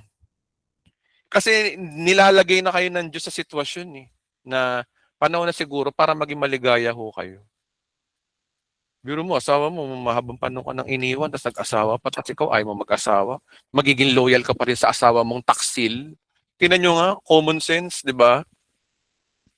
Pero yung kagaya ni Sister Girly, iba yun sa kanya. Conviction niya yung guys.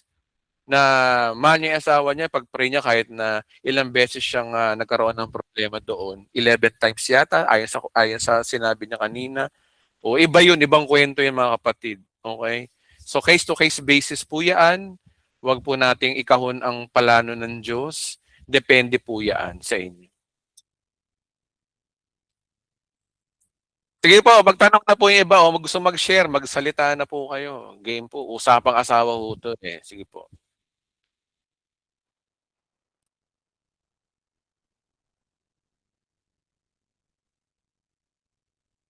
Pastor, may tanong. Sige po. Ayun nga po, Pastor. Ganon din po, Pastor, yung asawa ko po. Ilang beses niya akong nagpaksilan. Maraming beses, hindi na po mabilang. Iban po, iniwan ko na ako na po yung umalis. Kasi ang gusto niya, hindi kami maghiwalay. Pero free pa rin siya sa ginagawa niya. Hindi rin siya nagbabago. Opo. Ako po yung umiwan sa kanya kasi gusto ko na po yung payapang isipan, tahimik, ganun. Iniwan ko po siya. Pero ngayon po, dahil may sakit na, buwi pa siya sa amin. Problema nga namin. Kami nagpapagamot, nag-aalaga sa kanya. I mean po, nakakalungkot po. Oo nga pa kasi po yung anak ko rin pong panganay ang may gusto na uuwi siya kasi sabi niya, yung kasing kinakasama niya, natatakot daw baka kasi wala na siyang pakinabang, baka pagsawaan siya, iwanan din. Kaya pinatili siya nung anak ko kung uuwi ba o mananatili siya doon. Pinili niyang umuwi.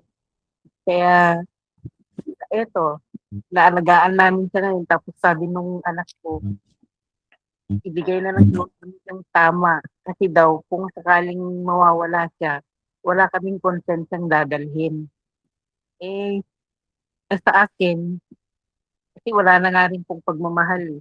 Hindi naman po ako galit kasi tinatawad ko na siya. Saka pinagkatiwala ko na siya kay Lord. Bahala na si Lord sa kanya.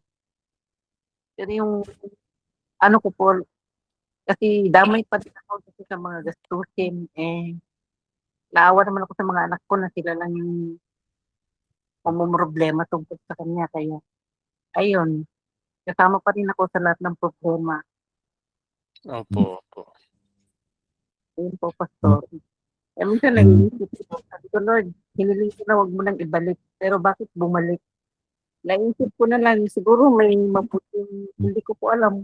Kasi sabi nga po lahat ng nangyayari, may mabuting para sa ikabubuti. Kaya yun na lang iniisip ko, Pastor.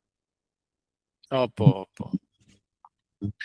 Salamat po sa pag-share niyo po at hindi po matatawaran po ang inyong mga nagawa rin po at nakaka-inspired po ito sa mga kapatiran. Salamat po. Okay, so usapang batas tayo mga kapatid. May nagtatanong, may divorce na po ba rito sa Pilipinas? Ayon po sa nakikita ko po ngayon, wala pa hong absolute na divorce law para sa karamihan po ng mga Pilipino ngayon.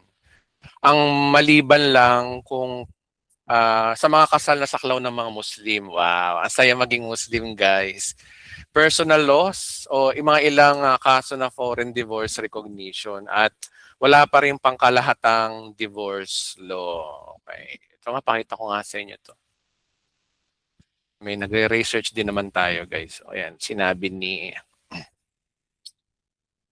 Okay, kasi noong 2024, naipasa sa House of Representatives ang Absolute Divorce Bill sa third and final reading. At nakalagay po yan sa Philippine News Agency noong 2024. House approves Absolute Divorce Bill on final reading. Ngunit hindi pa ito naging batas dahil kailangan pa itong maaprubahan ng Senado at matapos ng buong process paggawa ng batas. So nakalagay po yan sa Status Divorce Bill ng Philippines na nailathala po ng isang media January 2026, no. So sa 2026 ang panukalang divorce bill ay muling inihain patuloy ng pinag-uusapan sa Kongreso. Ngunit wala pang batas na magpapaligal sa absolute divorce para sa lahat ng Pilipino. Sorry guys, wala pang divorce. So anong kasalukuyang meron? Okay, meron annulment. Annulment. Declaration of nullity of marriage. Ito yung declaration of nullity of marriage. Nangyari sa akin to, guys. Actually, paano ko to ipapaliwanag sa inyo? Noong 2003, kinasal ako dun sa dati ko. Ayoko na panggitin ng pangalan. Ang problema, yung dati ko, may kasal pala siya sa iba. So, ibig sabihin, nung legally, ang sinasabi ng batas, yung kasal namin ay hindi talaga valid from the beginning. Hindi walang visa talaga. Yung kasal namin ng dati ko, yung una ko. No. Ang nangyari doon, nung nagkahiwalay kami, dahil dahil may declaration of nullity, kasal siya. Ang ginawa ko noon, sinampa ko to sa korte. May tumulong sa aking abogado na i-declare lang to. Wala naman talagang visa. Tingnan niyo ako kasal sa kanya, tapos siya kasal sa ibang lalaki. Ang ginawa ko, pinapasa ako ng attorney ko ng marriage contract niya sa dati niyang asawa, sa asawa niya, na nag-asawa na rin. Tapos, inasawa ako. Tapos, may yung birth certificate ng mga anak niya, kinuha ko yun. Laban dun sa marriage contract namin. So, wala pang 1 buwan, 2 buwan, nagdeklara na ang korte. Siyempre, nakakatulungkot din, panibagong chapter ng buhay kong yun. Yun, na-declare na. Kaya kung titingnan niyo yung Senomar ko ngayon, nakalagay pa rin doon na may contract ako ng asawa ko dati, pero nakalagay doon, na-dismiss na yun, wala na. yun na nangyari nung bago ko kay Kaisel noon. Kaya mga kapatid, nangyari na sa akin tong declaration of nullity. Pero yung annulment, mahirap to. Mahirap to. Meron pa yung legal separation, hindi po pinapawalang bisa ang kasalan. Legal separation lang. Ito nga yung sinasabi ko nga sa inyo. Na pag alam niyo yung asawa niyo ay wala na, nag-asawa na ng iba, pero legal pa rin kayo doon. Legal separation lang, pero hindi pinapawalang bisa yung kasal. Separation lang. Tapos meron pa yung pang-apat, yung recognition of foreign divorce. Pang-foreign to, hindi ko alam to paano to. May mga kasong pinapayagan ng batas, hindi ko alam to. No? So, hindi ko naman naranasan magkaroon ng asawang foreigner eh. Ayan, hindi pa ako nag-aasawa ng foreigner. Pero ito yung mga problema sa Pilipinas. Ang problema sa atin sa Pilipinas, masyadong mahigpit ang annulment, masyadong hindi kagaya sa ibang bansa. So, ibig sabihin, pastor, ibang bansa, hindi sila nagkakasala? Oo, pag nag-divorce sila. Sa Pilipinas, bawal ang divorce. So, ano ibig sabihin nun? Walang masituring na kasalanan sa mata ng Diyos. Sa mata ng Diyos, pinatawad po tayo sa ating mga kasalanan, niligtas na tayo. Ang poproblemahin mo lang kung saang batas ka dapat sumunod. Nasa Pilipinas ka, dapat kung makipaghiwalay sa asawa, kailangan ng annulment. At may requirement ng annulment. Hindi ka gaya sa ibang bansa, diborso, pwede. Hmm. Doon pwede. Pero dito sa Pilipinas, iba. Ngayon, pastor, ang tanong, nalulugod ba ang Diyos sa akin kung sakaling hindi ko nasunod ang batas? Of course, nalugod ang Diyos sa iyo dahil kay Kristo lang, hindi sa iyong gawa. Pero, ang problema rito, yung tao. Kasal ka, tapos nung nakipag-asawa ka sa iba, magkakaroon ka ng problema sa papel, lalo na sa mga pamapamana. Halimbawa, pamamana mo yung ano mo. Pamamana mo yung mga utang mo sa sa home credit sa asawa mo, di na problema mo na yon. Wala kang pamana, utang din. Okay, so anong big idea? Huwag ka nang mag-asawa, magjowa ka na lang. Ayan. Oh my God. Joke lang yan guys. Mahalaga yung asawa ko kung napakasama mong Pastor Edwin, kulto ka, Pastor. Sorry guys, di ko Pastor, naman biro. batawa talaga ako sa'yo pag maganyan ka. Biro-biro lang po yun. Huwag niyo siseryoso. Mga basher dito, huwag niyo biro lang ako. Kaltokan ko kayo dyan. Okay, mga Bro, may available ba dito? Yung biro, Pastor, batawa talaga ako ay. bro. Sino to nagtatanong? Si Super LOL. Yung nang-scam sa'yo.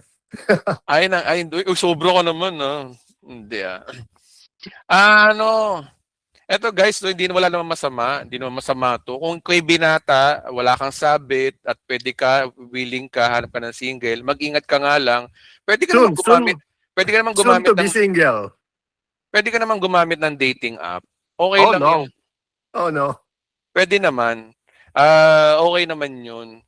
Kaya nga lang ingat kasi scammer yung sabihin makikipagkita tapos padalan siya ng GCash pamasahe, ingat kayo doon. Mga putok bonak yung mga yun. Huwag kayong gagano. Marami mga scammer din dyan. Pero yung mga dating app, pwede rin naman. Marami akong mga kaibigan sa Bride of Christ na nakatagpo dyan. Oh, yeah? Legal naman, ayos naman, maganda buhay nila. So, nasa tao pa rin. At huwag nyo sabihin sa demonyo yan, baka kayo ang nasa demonyo kasi hindi kayo marunong umunawa ng technology. Technology na ngayon, nasa panahon na tayo ng technology. So wala ho masama po dyan, wala ho masama sa mga ganyan, nasa nagdadala. Ang masama po dyan kapag mali yung pagkakagamit nyo. Pero kung gagamitin nyo ito in the right use of your life, pwede naman loobin ng Diyos na dyan kayo makahanap.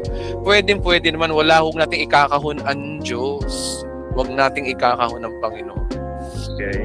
Okay, so yun lang masasabi ko sa iyo, Brad. Pwede rin naman yan. Pwede rin naman mag-antay ka na rin o kaya nga lang matagal yun. I know, kasi ang process pa eh. Kung yung process, di enjoy mo na yung buhay. I mean yung divorce. Nasa US ka naman, madali na yan. Buti nga nasa US ka, dito sa Pilipinas, kailangan muna kailangan mabaliw muna yung pareho kayo para maghiwalay kayo. Mahirap yata yung annulment, sabi mo. Mahirap yung annulment dito, kailangan incapacity mind, mga gano'n. Parang yung nangyari yata kaya ewan kung sino artista yung binubugbog na, hindi pa makipag-annulment. Kailangan makasuhan muna ng mental problem para, may ganung artista na nangyaring ganun na bago sila ma-annul. Pero yung simpleng away lang, mga simpleng mag-annulment, malabo yun. Kailangan pareho kayong kailangan yung babae mabaliw o yung lalaki mabaliw para lang magkaroon ng annulment. Yun ang batas ng Pilipinas. Okay. O psychological incapacity, tama yung sinasabi ni Paul. Mga ganun, guys. May mga batas niyan. Research niyo yan. Yeah. Yun lang, bro. Okay, salamat po. 10 o'clock po ng 10 o'clock na po ng PM. 10 o'clock PM na po. Maraming salamat po. Palakpakan natin si Lord. Palakpakan natin. Amen. Okay, lahat po nangyayari po sa atin, kalooban po ng Diyos yan. Romans 8:28, papasok po tayo sa ganung buhay. Lahat po na nangyayari po sa atin, ikabubuti daw natin. Kaya blessing of this grace po yung mga pangit na nangyayari sa atin. Lahat po tayo may mga pinagdadaanan, mga kapatid, no? So tandaan po natin, mahal na mahal tayo ng Panginoon. Ang sabi niya, pangako niya, ikabubuti daw natin yung mga bagay na mahirap unawain sa ngayon. Okay, so panghawakan po natin yon at maraming salamat po sa inyong pag-attend ngayong gabi. Patuloy po natin itong pag-aaral ng Love, Courtship, and Marriage next week. Matagal ho to, no? Aabot po tayo ng September bago matapos po ito. Usapang may asawa, usapang pong pangliligaw, lahat po ng regarding sa love life, pag-uusapan po natin yan. 3 buwan tayong Valentine's Day, ayan. Maraming salamat po, patuloy lang po tayo sa pag-aaral. Enjoy your blessing po. Salamat po.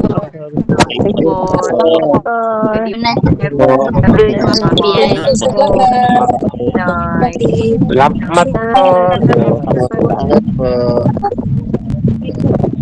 Good night po sa lahat. Salamat po.